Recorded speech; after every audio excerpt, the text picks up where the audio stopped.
Alright, let's kick this thing off. Who left their dirty plate in the replicator? Tom? Hey, just because Torres isn't here doesn't mean you're suddenly his boyfriend and can start with the nagging. To tell you the truth, I've enjoyed our little junket together. It's given the four of us a chance to bond. The bonding stopped when the sonic shower went offline. That's all part of the experience, the adventure. Think of the great explorers that came before us. Look at their expressions. Yeah, they've been enjoying this bonding, all right. These are three men who want you dead, Neelix. There was a plan and everything, and the only reason they didn't carry it out was because they kept fighting over who would actually get to do the deed. They've been out on a scouting mission picking up dilithium, but at last they've returned, and Tom is greeted by his true love. And alas for Harry, that's Torres. To prove it, while Harry was nagging him about the dishes, Torres was building Tom a replica of a 50s-era television, filling it with old programs from the ship's library and replicating him popcorn to boot. Everything is perfect, except for one tiny detail. What? You forgot the beer. And here we meet one of the episode's subplots, which I like to call Tom is an Awful Boyfriend. This kicks off some hack stuff about how men never listen to women while watching TV. That's great, eh? Perhaps later they can argue about the toilet seat, huh?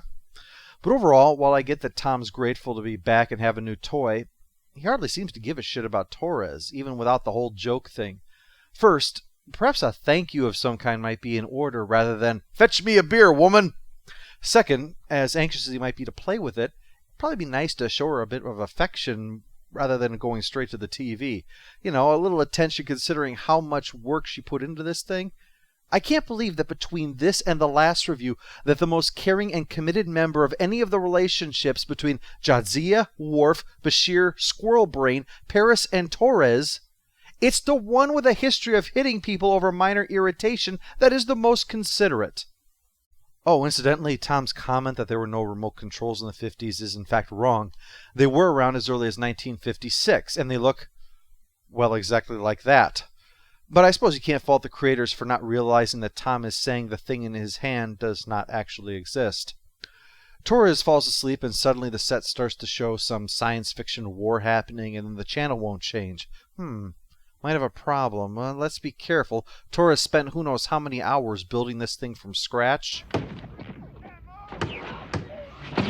Well, lucky thing she didn't get you a puppy then. Soon he's actually living this and gets shot in the arm, but it was all just a dream. Good, kind of a hackney plot, but the episode just flew by. Oh no, there's more. Here is a problem the doctor feels is a sign of nervous exhaustion, and Neelix is having a bit of a problem with the cutlery. Naomi shows up and things get worse until he panics and takes her hostage. You know, I always figured it would end this way with Neelix. I just figured it would be the crew coming to take him away instead of his paranoia. Chakotay's awakened from a nightmare where he's slaughtering colonists to deal with the hostage situation. Neelix's babbling is similar to what Chakotay's nightmare had, so he uses that to talk him down. The doctor then knocks Neelix out, saying that he's suffering from post-traumatic stress disorder, which is odd because you'd think after 2 weeks confined on a shuttle with Neelix, it'd be the other three that would be suffering from that. How long before Neelix is back on his feet? I can wake him now if you'd like.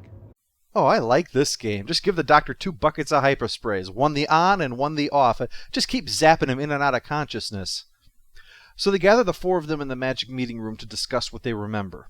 The 4 of them volunteered for a mission to evacuate a colony for a few weeks.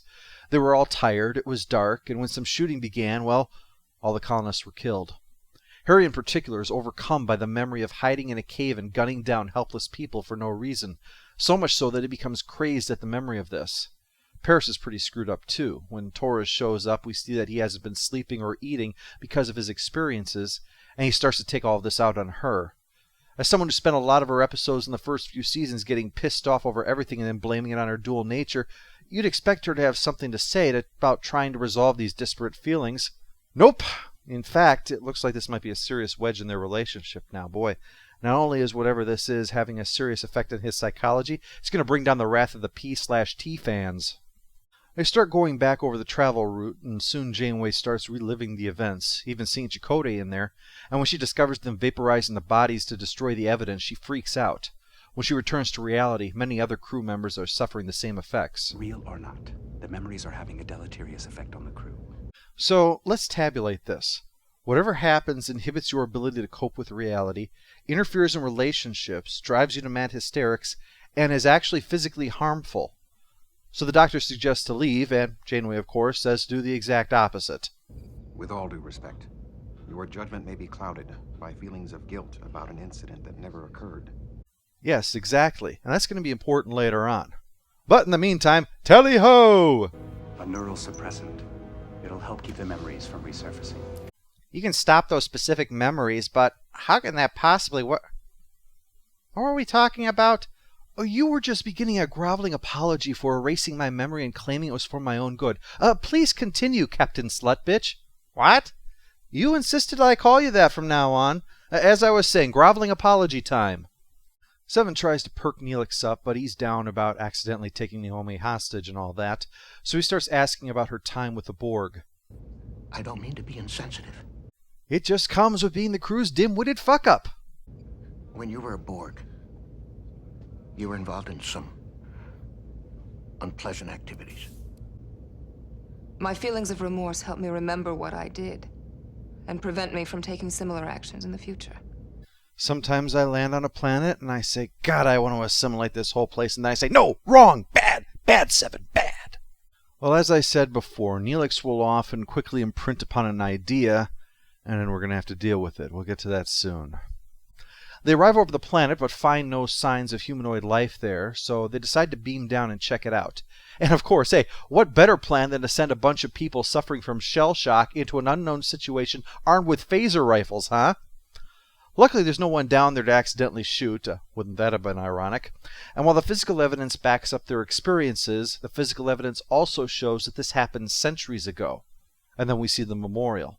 It was designed to broadcast this massacre into the minds of anyone who entered the system as a reminder of what happened. Such an important reminder that they just left it here and just so it could start malfunctioning and never came back to sort this shit out. Yes, their little plaque on there about it being something we should all learn is so meaningful for people who planted here and then stayed the hell away. By being forced to relive those events, half the crew's been traumatized. Maybe that was the point. I can completely get behind traumatizing people at random. The plan is to shut this thing down, but Neelix pipes up, and despite all the horrible things this monument has done to the crew, both psychologically and physically, the only defect in the thing was that they didn't experience more of it, which is hardly what I'd call incentive for this thing in the first place. Janeway, of course, has to step up and side with Neelix over everybody else's objections and order them to go down and repair the monument so it works properly. The only thing that she says to try to mitigate the fact that they're deliberately involving themselves in a way to mess with people's minds, effects which, as the doctor said, are harmful over time, and says nothing about how fixing it will diminish that. She'll justify this action to herself by putting a warning beacon in orbit. Well, that's great. That's going to be real useful considering this thing broadcasts over the whole system. That's like jamming all frequencies with child pornography, but your warning everybody is planting a flag in the ground next to the transmitter. Too little, too late. Someone put a lot of time and care into building that transmitter. And then they abandoned it. So much for that. But those were other people's memories. The obelisk at Kittimer. The fields at Gettysburg. Those were other people's memories, too. They don't force the tourists in Gettysburg to think they're murdering people. And that imprinting on Neelix I mentioned, that also comes up. We can't just deactivate it. We don't have the right. Did they have the right to force us to relive all that? They wanted others to know what it was like in the hopes that nothing like it would happen again. I've also heard this same point expressed by others in defense of this episode, so to everyone out there who keeps repeating this trite, hack, lame-ass platitude of, how else do you learn not to repeat it? You are all morons! Normally I don't cross that line. I want differences of opinion and calm, intelligent discussion, and I am not addressing this to whether or not you think Janeway was right. But to that argument of Neelix, that argument that I have heard with such sickening smugness too many times to entertain anymore. Are you seriously telling me that unless I beam in the experience of performing genocide into your thick skull, you have no idea that you shouldn't perform genocide? My problem with this is fortune cookie nonsense. You don't have to personally experience every horrible thing that one person can do to another to understand not to repeat it. I've never stalked and killed somebody, skinned the corpse, and danced around while wearing it without anybody ever having to make me experience it firsthand to know not to do it. I managed that one on my own, thank you very much. Why are the crew of Voyager all so upset after all? Ask yourself that. It's because they don't understand why they're doing something as terrible as they were. Or are people actually suggesting that until now they would have considered taking part in a massacre, and it's only now that they had the great revelation of, whoa, whoa, whoa, massacring is bad, isn't it? In other words, they were mind-screwed and didn't learn anything except that the aliens here were dickheads to not only slaughter these people, and then compound that by messing with the heads of any passers-by. It didn't do a thing to the Voyager crew except fuck them up. And do not tell me that that is the point. Fucking up random people is wrong no matter what. Sure, it's a more powerful lesson, and so's pressing a child's face against a hot stove. That'll really teach them to avoid hot things, yes. But there's a point where you cross the line so that you taint your lesson by the method that you use to teach it. And let's not forget a few other things. First, as I said, the aliens who put it here never bothered to maintain it. Yeah, they care so much that they give this place a wide berth. For all you know, they realized what an awful thing they had done here and only didn't shut it down because no one wanted to experience this while they were approaching the planet. Second, how the hell do you know this is even the truth?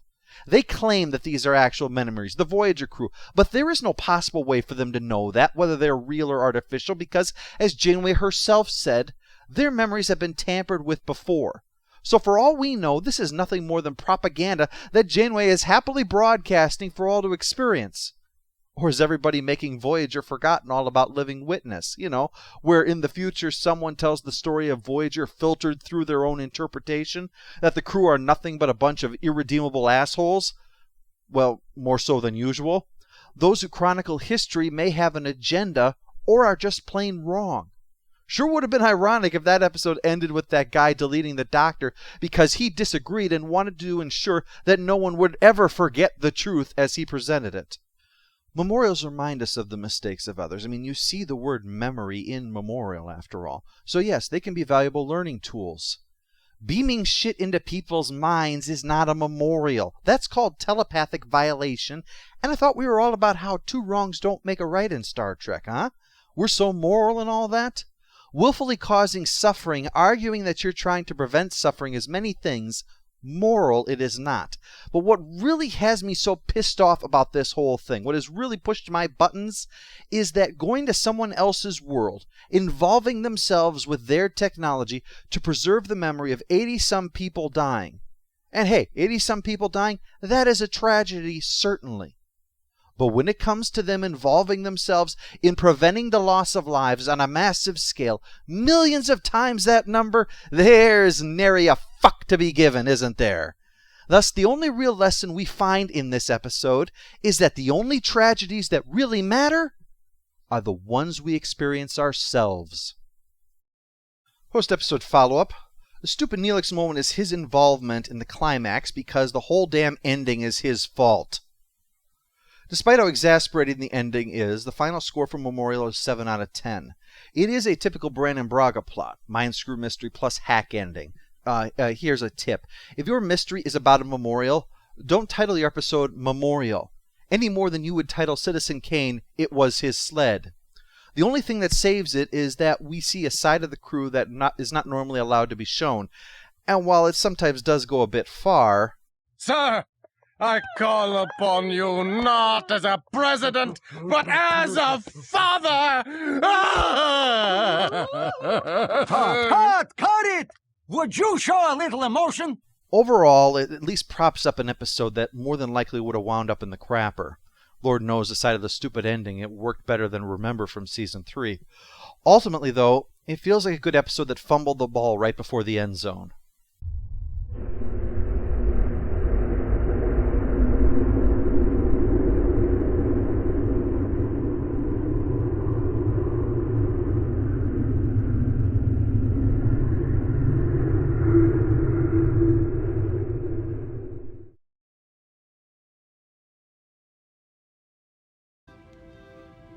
I'm afraid.